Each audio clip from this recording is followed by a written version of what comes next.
Good afternoon, everyone. We are back in our study of the book of Numbers, and we are at chapter 6 today.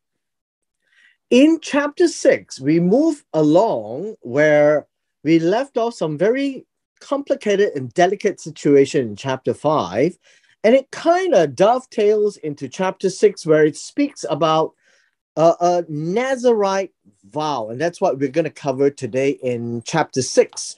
Something which is very little spoken about, but chapter 6 is an entire chapter dealing with this particular issue. The Lord, and again, this is Jehovah, he spoke to Moses saying, speak. Whenever it says davar, in that sense, this is the word davar. It is an issue that God is dealing with. In this particular issue, it is to be spoken to the children of Israel and say to them, whether when either a man or woman, and this is important, when in most cases, whenever you read the word man, it really means a man, the gender man. And if a woman is involved, you notice that the Hebrew is very specific and it says woman.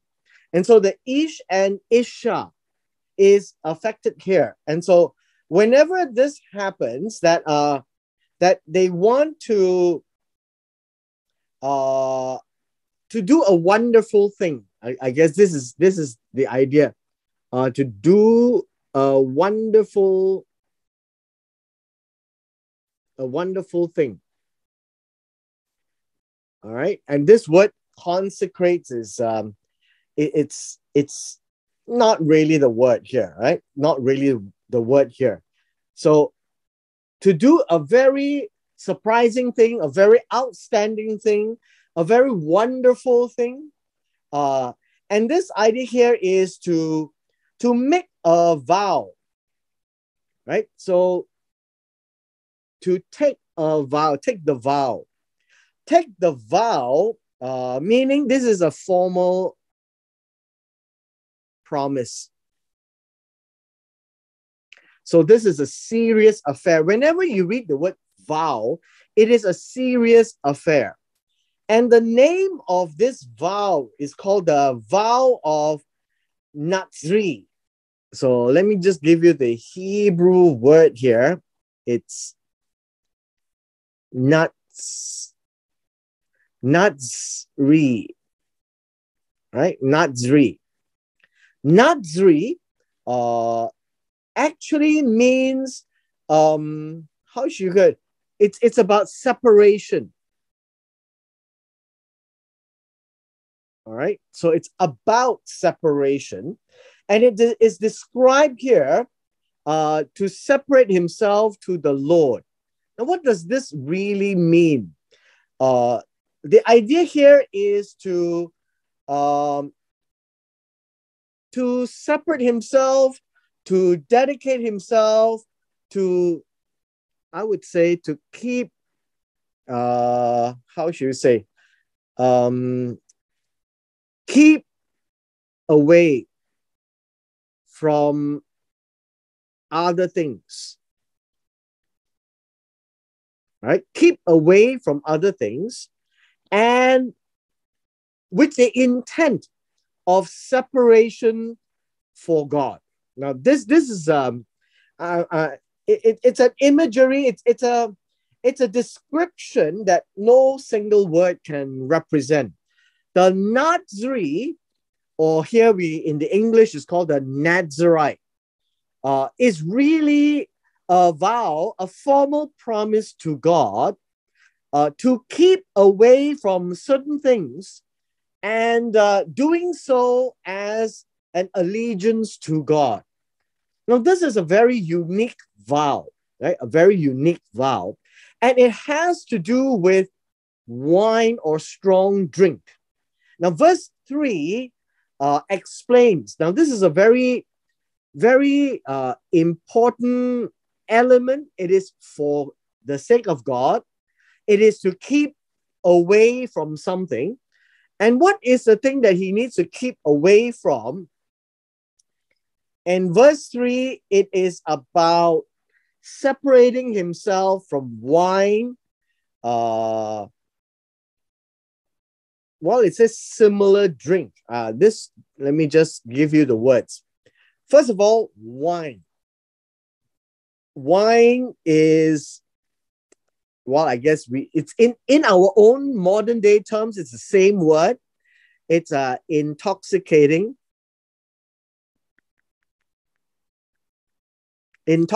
drink, made from grapes, with alcohol, I guess say, and in the Hebrew it's called yayin. Now, strong drink is also an intoxicating drink, and it is stronger than wine, right? Stronger than wine. How should you say that?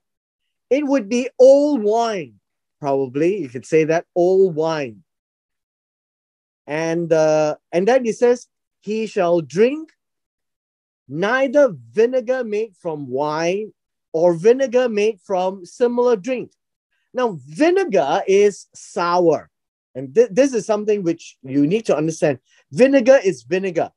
It's a sour outcome. These are all sour outcome from wine or strong wine that has been oxidized, right?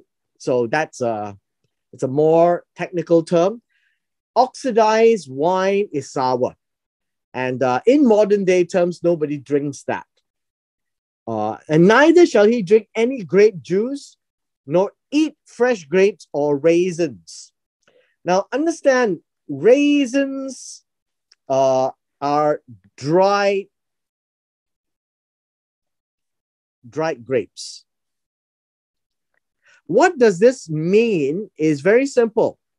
Anything that has to do with wine, because the Nazri or the Nazarite vow has to do with wine, strong wine, anything to do with wine, made from wine, the source of wine, whether the fruits itself, everything, he shall separate himself. So the Nazarite vow is about not allowing wine to tempt him or her, or to lead him or her to do things that is beyond their norm. And all the days of his separation, and this would be the vow itself, right? He shall eat nothing that is produced by the grapevine from seed to skin. The separation is everything grape, everything grape, right? Whether it's a fruit, the seed, the produce, the fermentation, the fresh juice, doesn't matter.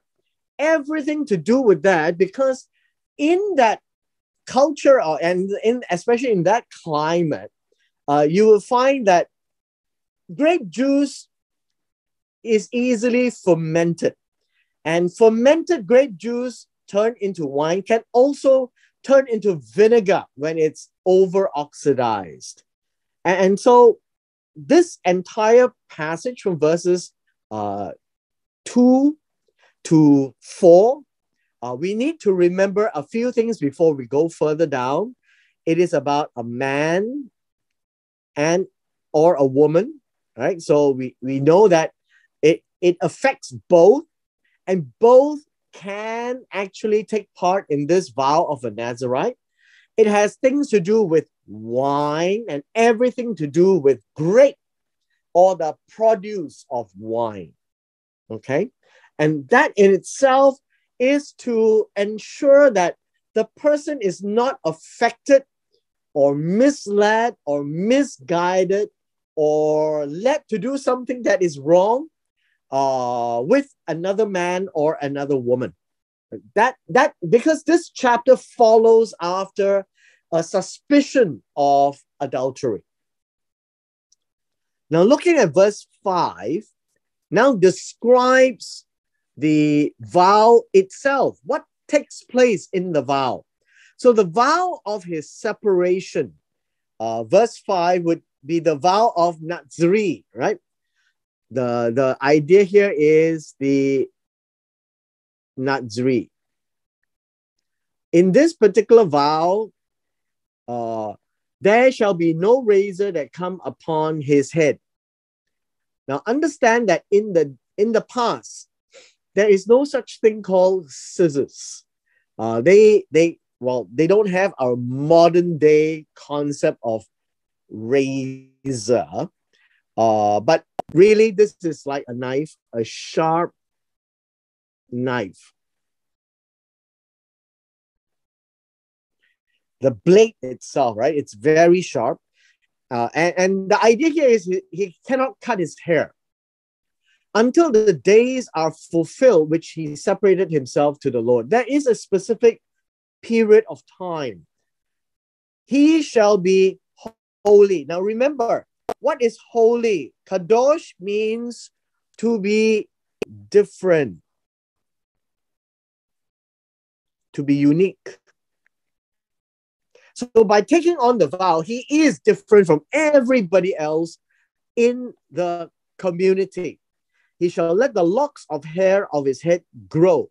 So in this case, although a man or a woman can take this vow, the description thereafter focuses on the man himself, which means that it is probably that the woman seldom takes this vow, right? Seldom takes this vow. And so the hair will grow and he will not cut it.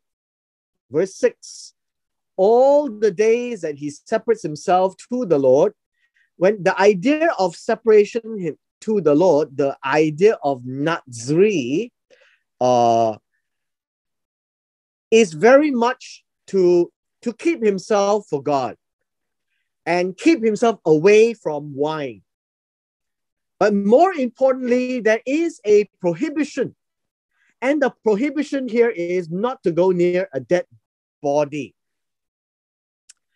Now, the idea of a dead body here is actually a nefesh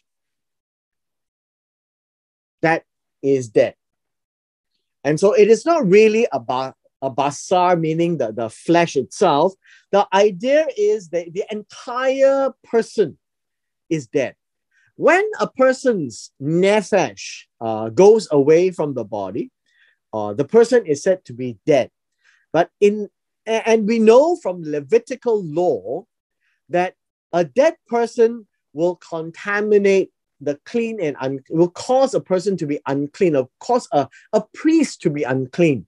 And in this case, when this particular vow is being taken, the person is considered holy and shall not be contaminated or made unclean. So you notice, he shall not make himself unclean by going near a dead person, whether father or mother, brother or sister, when they die. So even if it's in a close family member that dies at that point in time when he is making this vow, he is not to go near, which means that he can't go to the funeral in that sense. He has to be away. So if the dead body is in the tent or in the house, he has to be away and don't go anywhere near it. This usually applies to the priests. And priests are kept to that state of holiness or sacredness or uniqueness, or so different from all other people because they are having a very holy role.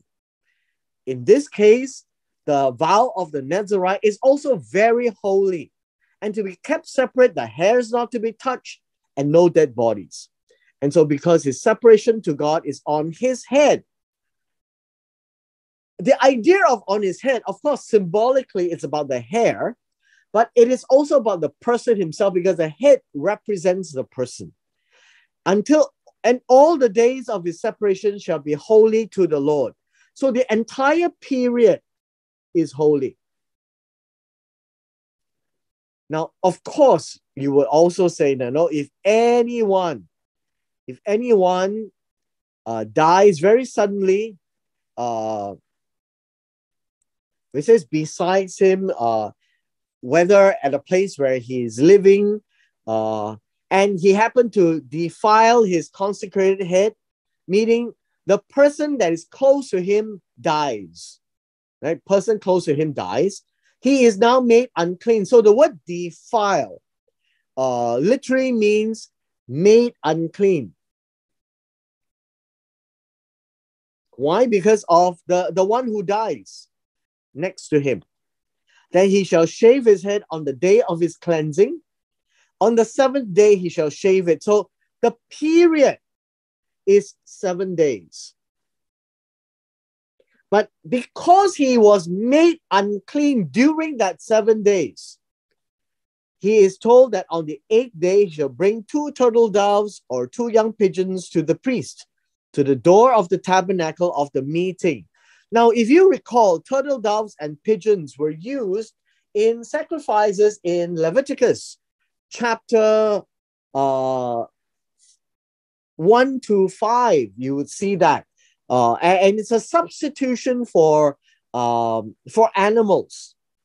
And so the priest is going to offer one as a sin offering, the other as a burnt offering, and make atonement for him. Now, remember, in Leviticus chapter 1 to 5, the atonement is to make clean, to cover the unclean. Right? Cover the unclean. Why is he unclean? Because he sinned regarding the corpse. Sin means missing the mark. Missing the mark. How did you miss the mark?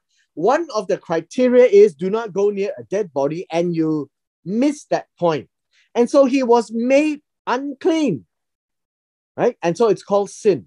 And so an atonement is to be made for him with regards to going near a dead body. So you notice sin in the atonement episode is very specific. It's concerning clean, unclean. So the atonement is to make him clean again. And so God says, okay, with the atonement, he accepts, and God will pardon the uncleanness and covers it with the blood. And he shall sanctify his head on that same day. Sanctify his head means to set his head apart on that same day.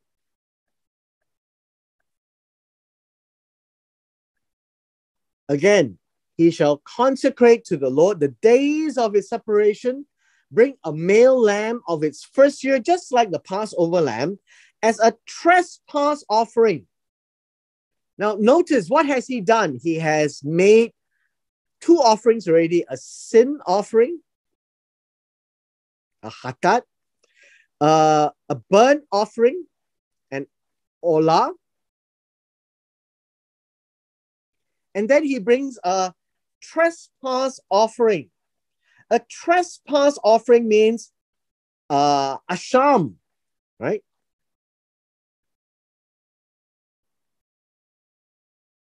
Three offerings now.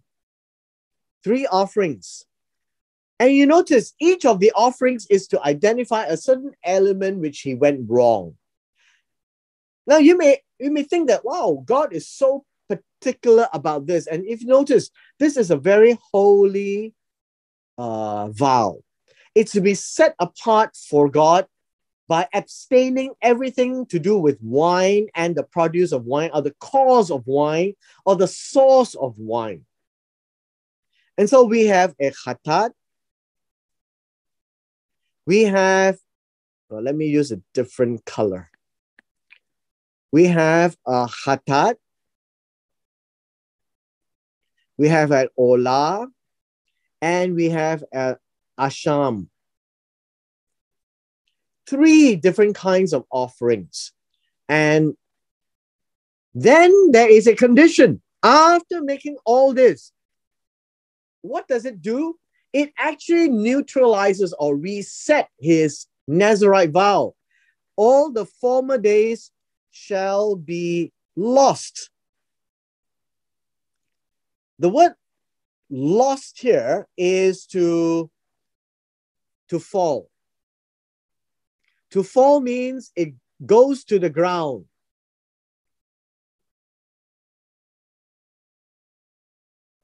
In our words today, it is nullified. And I guess you can call it, this is a reset, because it resets the state of the person making the vow to be clean again before God, because his separation, his Nazirite vow was defiled, made unclean. Now, this chapter is very specific with regards to the Nazirite vow.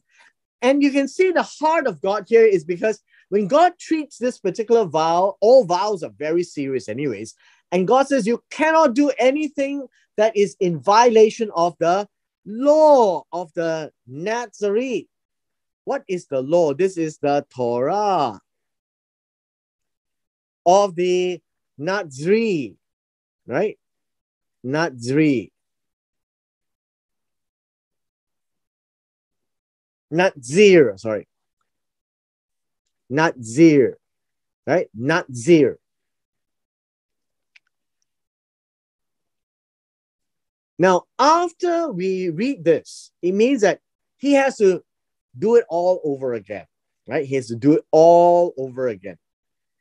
And because it's been reset and he has done all his offerings, he can now do his Nazri. The Torah of Nazri requires him to do it again.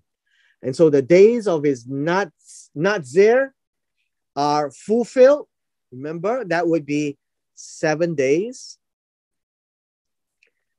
And then on the 8th day, he shall bring to the door of the tabernacle of meeting and present his offering to the Lord, one male lamb in his first year without blemish as a burnt offering, one female lamb in the first year without blemish as a sin offering, one ram, which is a male sheep without blemish as a peace offering. Now, all of this you can read in Leviticus chapters 1 to 5 or 1 to 7 if you want to do that. Male, notice all the offerings is very specific gender, male and first year. And the secret is without blemish. Burnt offering. The idea of burnt offering in verse 14 is olah. One ewe lamb. Ewe lamb literally means a female. Right? A female sheep or female lamb. First year, you call it a lamb because it's a youngling without blemish. Now, I think the idea of without blemish is complete or perfect in the English language. What does it mean? It means that it has no visible flaw. Okay, that I think we should be able to use to describe, right? Without blemish is no visible flaw. You notice in the book of Malachi, when we were looking at that in chapter 1, God was complaining that they were bringing animals that was blind, that was lame, and that was sick. And so it has to be without blemish. And that is a rule in all offering. And the second one is called a sin offering. A sin offering is a hatat. And then one ram. Now the ram is a male, well, I guess you can call it a male sheep. Again, without blemish, as a peace offering. Now, peace offering is something which we are not very familiar with. And let me give you the name of it. It is called a shalem, where we get shalom. Shalem means completion. It signifies the completion of the vow. What vow? The days of separation of the Nazarite vow. Nazir. When you've made a vow and the vow has come to its shalem, it's really not peace in the technical sense. It means that it is a completion offering. It is the final part of the vow. And once you do the final part of the vow, then you will have shalom. And that's how the word shalom came about, to mean peace, because everything is now completed. And so now the ram is meant for a shalem. Next would be a basket of unleavened bread, cakes of fine flour mixed with oil, unleavened wafers anointed with oil. Now, by wafers, these are all matzah, actually unleavened bread as well, right? Unleavened bread. It's thin cakes, I guess you can call it, right? Wafers is thin ones. This unleavened bread, matzah, unleavened bread is also matzah, but this is like little thin cakes. These are little flat ones, and their grain offering with their drink offering. Now, this is important. All of this, I will ask you all to read in Leviticus chapters. I think this one you will get chapter 2, right? 2 and 3. All of this in one particular vow, all kinds of, I guess, chapters 1 to 5, you would see all of this. Every single possible offering was brought to God. Verse 16, then the priest shall bring them before the Lord, offer his chatat and his olah. So remember, the sin offering is chatat and olah. Why sin offering? In an event of unknowingly you may have sinned. And so this one is to take care of the things that they do not know that has defiled them. Just now, when we read ahead of time, it was because they came across a dead body. Somebody died and made them unclean. And so for that specific one, they also have to offer a sin offering. But now they have completed the 7 days. They are not sure whether they have or not. So they offer a sin offering just in case. They offer a burnt offering to thank God. Offer a ram as a sacrifice of peace offering of shalem. Right? Chatat, olah, shalem. That this is now completing the vow with all these. With drink offering and grain offering. Basically, this person is bringing everything in chapters 1 to 7. Then the Nazarite shall shave his head at the door of the tabernacle of meeting. The idea of shave the head literally means to become bald. Right? Become bald. Basically, that's what it means. And shall take the hair from his consecrated head. Why consecrated head?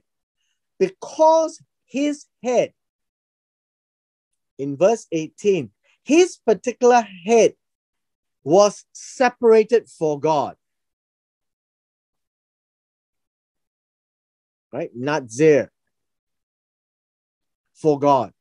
And so the hair is holy. And he put it on the fire under the sacrifice of the peace offering, which is shalem.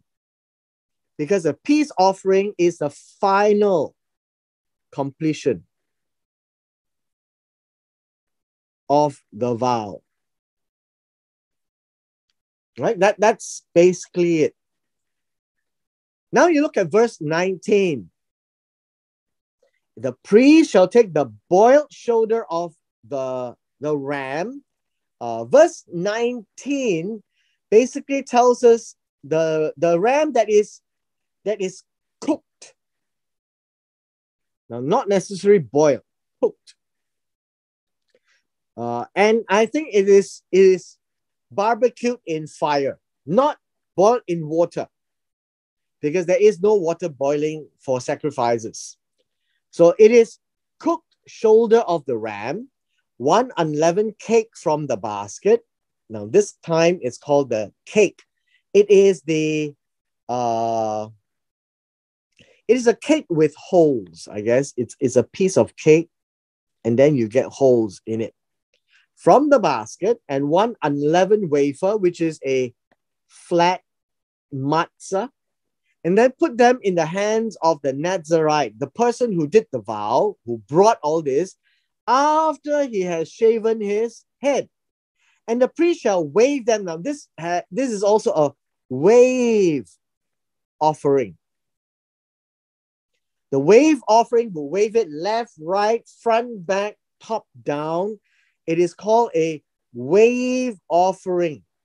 And the idea here is called a nuf, right? A nuf is to swing. The offering is wave. We call it waving, but it's a big thing. It's not like waving a fan. It's a shoulder of the animal with some of the cakes. It's waving before God that they are holy for the priest, and together with the breast of the wave offering and the thigh of the heave offering. And after this, then the one who took the vow can drink wine, right? Can drink wine. And this would be the new wine. New wine. Verse 21, this is the law of the Nazri, the Torah of the Nazri. Nazir, right? Sorry, not Nazri. Nazir, who makes his vow. Remember, vows made before God is very, very important. This is a solemn promise to God. The offering for his separation from all things made wine, right? And besides that, meaning besides all the offerings above, he can bring more, whatever else his hand is able to provide, according to the vow which he takes. So he must do according to the law of his separation. So he does the vow of the Nazir, and then after 7 days, he will come, shave, and offer the offerings. And then he can bring more as able to. And this one would be free will. Free will offering would be on top of whatever has been given. And you read about free will offering in also Leviticus chapters 1 to 7. It's so important that you have a handle of all these offerings. And it's very nicely captured in 7 verses in the book of Leviticus, 7 chapters in the book of Leviticus. All right. Now, that has everything to do with the Nazir and the vow as this person is taking to stay away from wine, to understand that he will separate himself for 7 days to reflect upon his life before God, to know and make a vow before God that he will make sure that he stay away from wine, so that he is well aware that it could lead him to adultery or other things which may cause him to do something in violation of God. Now, after he is well aware and very watchful and very clear in his mind for 7 days, he's got no wine, then he can go and drink wine, right? He can go and drink wine again. Why? Why wouldn't you say, I will take a vow and I will never have a sip of wine ever again in my life? That is not how vows are made. And God wants man to be willing to abstain in light of temptation, and thereby showing clear well that the abstinence or the staying away from the temptation is by choice. Even though you see it, you may be attracted to it, but you can say no to it. And so the vow of Nazir is very much to help a person clear his mind to be holy before God in normal days. But in that 7 days is to reflect on what he needs to do when he encounters such a thing again in the normal course of life. It's like saying that although I will drink wine, I will never cross the line. I will make sure that I will do everything in my power not to let it lead me down the road of sin. That would be the law of Nazir. And very importantly, it is intended to become a symbol of dedication to God, which means that if the person hasn't shaven, the person hasn't completed the vow. And that is the whole idea. Maybe you could read the story of Samson, because that is, again, the same vow that he has taken. All right. And thereby, you can have a better idea of a lifestyle of somebody who has taken the vow of a Nazir. Now we come to a very popular, very famous passage that is called the Aaronic blessing. The Aaronic blessing is after the Nazirite vow, the vow under the Torah of Nazir. And that is one chapter closed. And with this, God, you notice it's always God speaking. God spoke to Moses and he says, speak to Aaron and his sons. And this is very specific. It is to the priesthood. One of the things that we need to understand is that God looks at the nation of Israel as a holy nation, as a nation of priests. And by nation of priests, it means that there is a segment of the people that represents the people to deal with God in all the rituals. And not only the rituals, you need to understand that the role of the priest is also to teach the people and to bless the people, to pronounce good things. And so this section here is about the goodness that God wants to give to the people of Israel. And so we'll spend some time to go through this in a bit of detail. It says here, speak to Aaron and his sons. Remember, his sons will be the priest, saying, and it says this, this is the way. And the word "this is the way" means, how should you say, this manner. This manner, this is the manner. This is actually one word, right? In this manner, you shall bless the children of Israel. Now, again, let me just clarify the idea of blessing. This word here is the word barak, and it's in the intense form. It's also called baruch, came from the word barak, and this is the way in English it says, you shall bless the children of Israel. So you must understand the idea of bless is a pronouncement. A pronouncement of good words, right? And basically it is to wish well, right? To wish well. When you wish someone well, it literally means you are blessing the person. You are giving a blessing upon the person. Now, obviously, the opposite will be true when you pronounce something bad, something evil, something that's not nice, something that that person will think that you are being nasty to them. That would be curse. And so it's all about a pronouncement.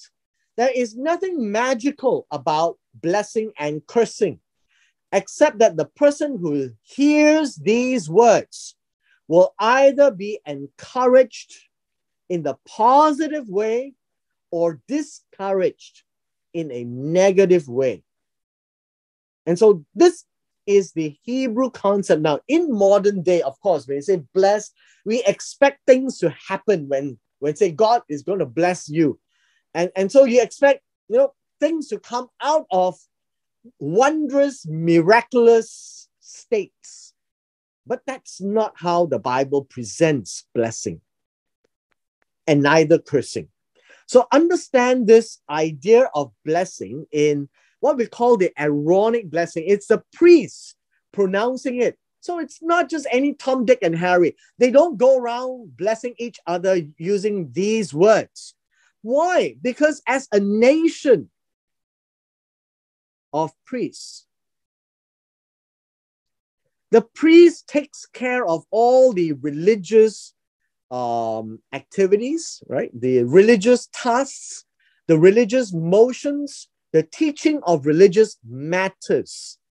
Every religion, pagan or otherwise, will have priests. And the priest becomes very powerful in pagan rites. But in God's terminology of priests, it is God who decided who should be priest, number one. Number two, God decides the role of the priest.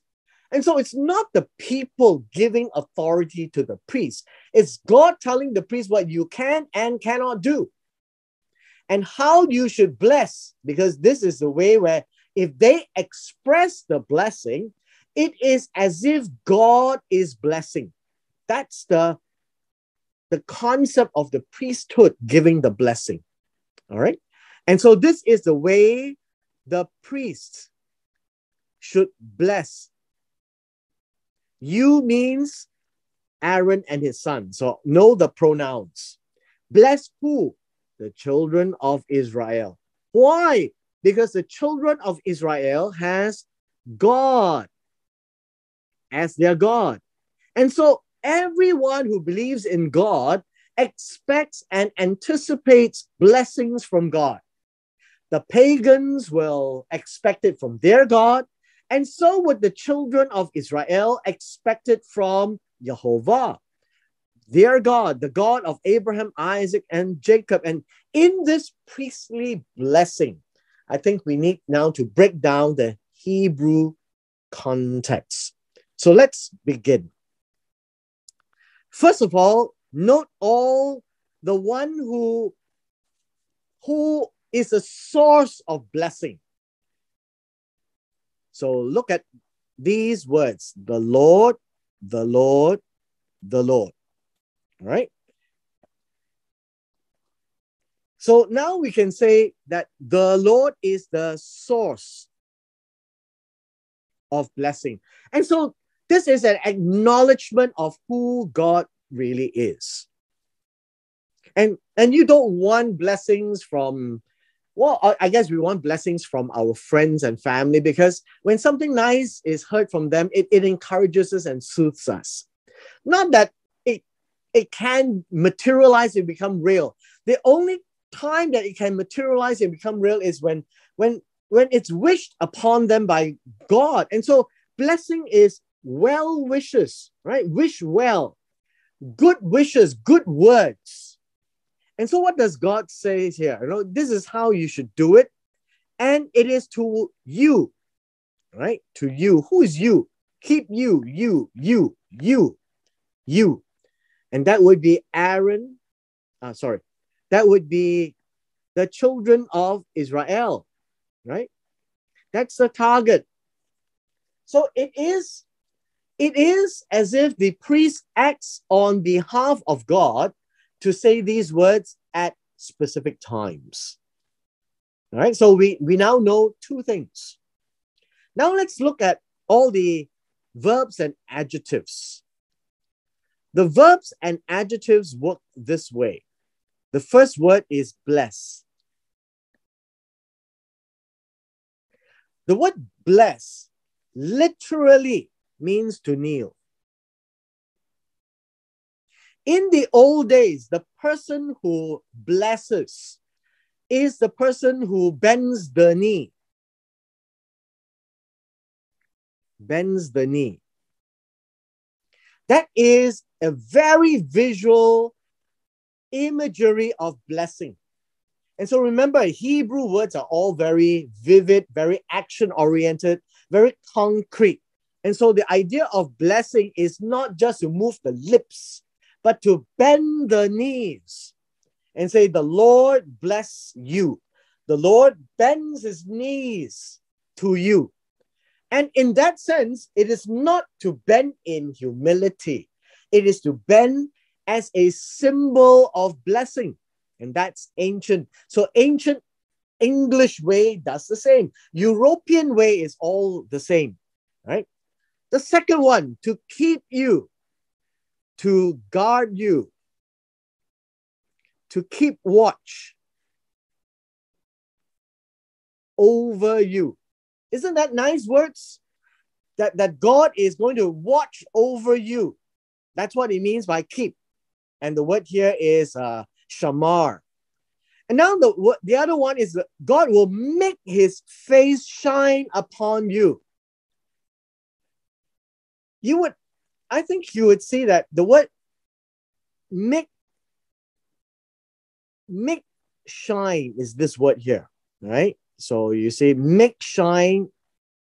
Make shine is to be bright, right? To be bright. Now in English, whenever you say may your days be merry and bright, it means that may your day be great, be uplifting, be an encouragement, be happy. So that's the word bright. And so when God's face is bright, and it is bright, and then the word here is towards you. And so it's like saying God's face is shining upon you. And so understand that God's face is like the sun. It's a source of light. Its brightness, they shine on you. It's really to talk about goodness. And yeah, goodness. And that's what it means by make shine. And his face is the one that man or mortal man cannot see. And so when you say, let his face shine on you, it's not literally, but figuratively and with the imagery that you have the sun, the God's face being like the sun shining on you. May it be bright. Everything is good. Now the next phrase here says this, and be gracious to you. The word gracious is chen, right? Chen means show grace or favor. Show grace or favor to you. And so now you have an A and a B, right? Why an A and a B? Because when his face shine on you, there is warmth, there is goodness, there is tranquility. That God is looking upon you. And thereby that signifies grace. That there is grace in the eyes of God. Now, in Genesis chapter 6, right, Noah found grace in the eyes of God because he walked right and just before God. And so whenever you say, may the Lord make his face shine upon you and be gracious or show you favor, it is also to tell you that you should live. Let me use another color. You should live right before God. And when you live right before God, right and just and upright, God's face will definitely shine upon you.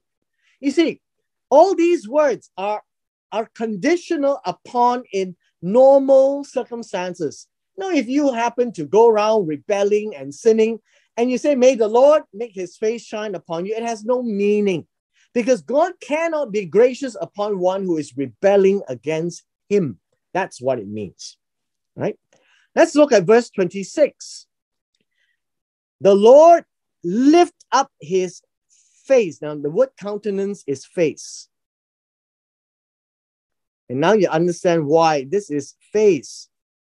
And this is face. Same word. These are the same words. Face, countenance. English just don't like to have the same words repeated. Now, what does lift up actually mean? The idea of lifting up is to all I would say, bear you up, right? Bear up, lift up, pardon. That is also another word for lifting up, to carry off, to forgive. So may the Lord, through his face, right, to his face, to you or towards you. And so when God looks upon you, may he pardon you, right? May he pardon you. So when God's face is lifted on you, it is about forgiveness. And may you receive forgiveness from God. And that's basically how you say that. Now, obviously, you cannot say forgiveness just and while you are in rebellion against God and you don't care, you walk away. None of these words would matter, isn't it? So as a pronouncement, it's just words. And so it is words under normal circumstances, because may God give. Now, the word give is not really give, unfortunately. But in English, we always say give.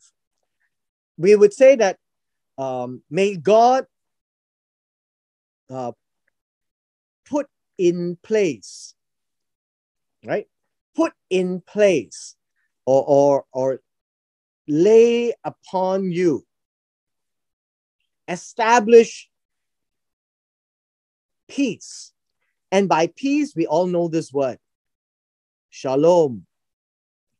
Now understand, shalom is when all debts are paid,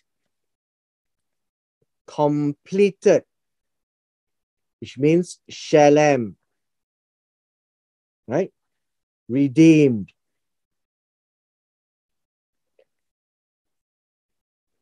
So now you can see that here we have an A and a B. That lifting up his countenance upon you is the same as giving you peace. Shalom is when all your debts are forgiven, when all your debts have been repaid, when you have been brought back to the original state, when you have performed shalom. Therefore, you have shalom. And so verse 26 is another A and B. Verse 25 is another A and B. And so how does God bless you and watch over you to make sure that you are walking right with God. You need to maintain your life right with God, and God's goodness will be upon us in terms of grace, favor, warmth, protection, forgiveness, pardon, peace. All of these are good favors, are good words. They are good blessings, but only with the assumption and the condition that everything is under normal circumstances, meaning the children of Israel is actually walking before God, right? So we come to the conclusion. The conclusion is, so. The word so shall they put my name. The word put is well, I guess it's the same word as this word here, right? This word and this word is the same word. And so they shall establish, how else should we describe this? You shall, well, I guess you shall appoint, you shall commit, right? Commit my shem, my character, my name, right? God's name is God's character, reflective of that as well, not just a terminology reference. And then this word is on. The word on is upon. It also means how should we say, upon, yeah, I guess upon is good, and put my name upon the children of Israel, right? Upon them as they walk right before the Lord. And then I will bless them. And so when you say they shall, they would be, let me use back the same color code. They would be the children of Israel. My name would be God's name, right? Upon the children of Israel. They is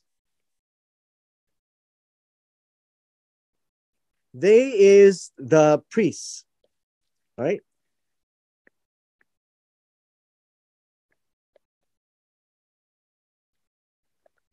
Will put upon the children of Israel, and God himself will bless them.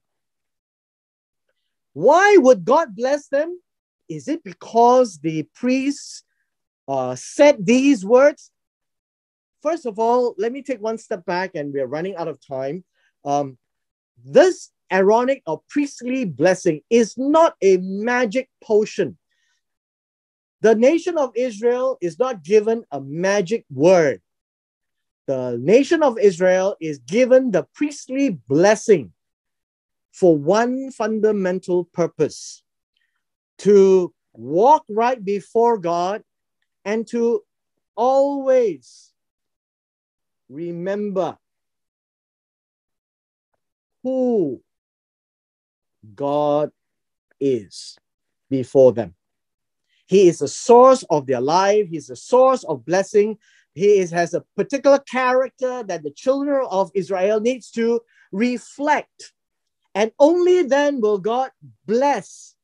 And when God bless them, God will forgive them. God will be gracious towards them and grant them rain, will give them bountiful supply, harvest, fruits, so that they will continue to remember God, bring their first fruits, bring the offering.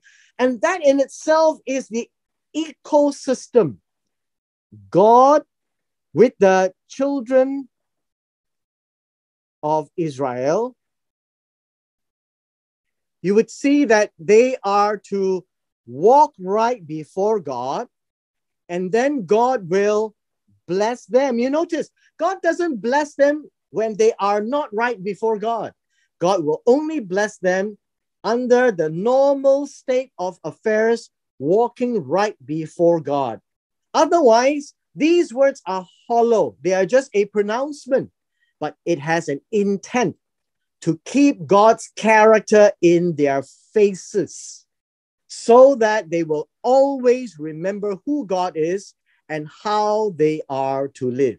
And with this, we come to the end of our session today.